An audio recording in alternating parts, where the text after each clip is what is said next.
Hey guys, welcome back to another episode of Mech Spotlight. Today we're taking a look at the brand new Bullshark Mako Hero mech. The Bullshark is new to Mechwarrior 5 Mercs. This was just recently added to Mechwarrior Online, in fact, so it's also new there. But with the mod, yet another legendary mech, it has now been brought to Mercs. So we're going to give it a try and see what we think. Show you the paint pattern in the model real quick here. I did change a color. What was it? Yeah, just the main color. Not a fan of purple, so I changed it to kind of a light gray. Thought that looked a little better. And I changed the green to kind of a little bit darker shade of green because it looked a little weird. Pretty basic, kind of a cool camo paint. The model is really nice. I like the beefiness of the model. Kind of a fan of the Bullshark overall. So really neat to be able to play this in Mercs now. Let's go take a look at the loadout. So with the loadout, well, let's look at the quirks real quick. So you get clan, that gives you all your basic clan quirks that you have on all the clan mechs. Improved targeting, long range. So you want to go for more of the long range weapons if you can. Tier 1 weapons that have an optimal range of 540 or more will qualify as long range. So most of our weapons, except for the ER small lasers, will qualify for those bonuses there, which gives you weapon lock-on timer, long range spread radius, weapon projectile speed, and beam duration. Then we get the Mako quirk. Now, this is ballistic and missile based. So you get ballistic cooldown, ballistic heat gen, both 10%. Then you get missile projectile speed and missile cooldown. 20% on projectile speed and 15% on the cooldown. So your missiles are going to fire quite fast and be quite accurate with all the bonuses you're getting here. And then, of course, you get your hero armor quirk here. Just a bunch of armor bonuses there. Some pretty good ones. I will say, however, it still felt a little weak on the armor. Not 100% sure why. I mean, 710 is a pretty healthy amount of armor, but it just seemed to take a lot of damage. I think what it really was is I took a lot of aggro, I took aggro from a lot of mechs, and so I was just getting pounded in a lot of the games that I played with this mech. You can see the loadout, though, for what we're using here. I just went with LRM-10 Artemis for the shoulder missile mounts, and then ER small lasers for the lasers because I didn't have a lot of space left at the end. I did fit in a laser AMS as well. The main weapons here, though, are going to be LBXs. I haven't done a good LBX build in a while, so I wanted to do one, and I felt like this was a good candidate for it. I think the stock loadout has the LBX 10s and then UAC 5s instead of LBX 5s. I didn't feel like the UAC 5s played very well with the LBX 10s, so I decided to switch out the UAC 5s for the LBX 5s. I think the original loadout had LRM 15s up here as well, and then maybe it was medium lasers, I think, for the lasers. So obviously I changed some stuff around to fine-tune it a little bit. I feel like it could still use a little bit more fine-tuning. I'm not 100% sold on it, but it is definitely an improvement in my opinion, and still a lot of fun to play. Like I said, the only thing that bothered me was the amount of damage I was taking. Really the amount of aggro. I mean, everything would just instantly kind of like pile damage on me. And I think it's because of the high DPS that you're putting out with these LBXs once you're close enough within range to land all the cluster shots on one target. I tend to stick with cluster ammo. You can switch this to the slug rounds if you want. At long range, that makes a lot of sense. You'll notice I don't do that a lot, though. I may not even do it at all in the gameplay that we're going to watch. But it's for a couple reasons. Mainly the kick, the recoil from the slug rounds is increased, at least in my past experiences with it, so I believe that is still the case. And then also just switching back and forth between modes made me react a little bit slower to things. So I prefer to just keep it in cluster and get in closer to the enemies where those cluster rounds really can pump out a lot of DPS for you. As far as ammo goes, I took 2 double bins for each, so 2 double bins of 10 and 2 double bins of the 5s, and then 1 double bin for the LRMs. I found that seems to be enough. Couple games I would longer games you're gonna run low. I ran low on ammo a couple times, but I never ran out, so I think it's a good healthy amount of ammo there. I did put the probe on there as well with the missiles. That's a huge help. Keeping that lock on for anything that's within the range of that probe is great. Basically, I just fire these missiles nonstop if I can. But the heat does build up a bit. We'll go over that in a second. So standard sniper sensors. I went with the ballistic advanced FCS here because, like I said, the main weapons are the LBXs. And then the small advanced cockpit because I needed the extra space, the extra tonnage there. Down here we got Royal double heatsink kits as always, endostructure, clan endostructure, mobility gyro for the speed, because the speed is not great. I was trying to get as close as I could to 60 kph. This is about the best I could do, so we got 57 kph here with a 300 engine. That's an XL engine, of course, and then double heatsinks. So it's all pretty standard. Basically, the way I play this, kind of like I was saying, I just fire LRMs nonstop once I have lock on.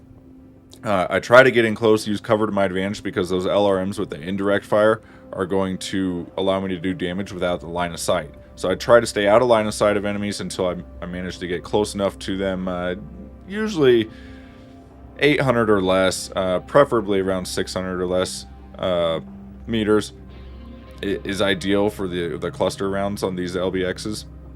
So I try to get into that range, then I'll get in line of sight and just open up on them with these. When you're playing on more open maps, or you might have some high ground with a bunch of enemies laid out before you on the battlefield, like I said, you'll take a lot of aggro with this mech, at least I did. So everybody would start targeting me from all across the battlefield. So the cover is kind of key. You want to be keeping cover, using the LRMs with indirect fire to draw enemies to you, and then as soon as they get close, just pop out, take them out with the LBXs. You got a pretty good rate of fire on these LBXs, and cluster rounds up close, you're gonna do a ton of damage. The lasers are kind of a backup. They do come in handy, obviously, very close range. They're good for taking out light mechs as well, so that's kind of why I have them here. They're just more of a backup weapon for light mechs, and if you do happen to run out of ammo and everything, at least you still got something there. Although I find that unlikely to happen unless you're just playing a really long mission there. The heat is going to be kind of the other issue here. We have 2.6 out of 5.5. The reason that's not as bad as it seems, though, is because you're not using all these weapon systems at the same time. So you're going to start off with the LRM-10s. Those are going to add some heat. The LBXs you can fire from long range, kind of right from the beginning of an engagement. But like I was saying, your goal is really to get closer and then open up with those. That also keeps you from wasting a lot of ammo. Of course, you could switch to slug rounds if you want and use them at more of a range. Then once you're close, you're not using the LRMs anymore, but, well, you can because they're clans, so they actually don't have a minimum range. I don't think. They're not supposed to, if I remember right. It didn't seem like they did. And then the small lasers you can use in close range. But very rarely are you going to be using all of these at the same time. Sometimes you will. I did occasionally, and it did stack up the heat pretty quick. So I really didn't use the lasers a whole lot unless I needed to take out some light mechs that were running around me or whatever. They're good to use in conjunction with the LBXs for those situations. But for the most part, the heat was very manageable, I felt like, unless I was just on a really hot biome or something. Oh, my printer just turned on for some reason. I think my cat hit it. Anyways, so that pretty much covers the playstyle for this build. Fun build. Really like having this mech as an option here. It's a nice 95-ton assault mech. I hope you guys enjoy it. I did. Let me know what you think in the comments, and I'll catch you next time.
The weather's really kicking up, Commander. Your visibility will be limited out there.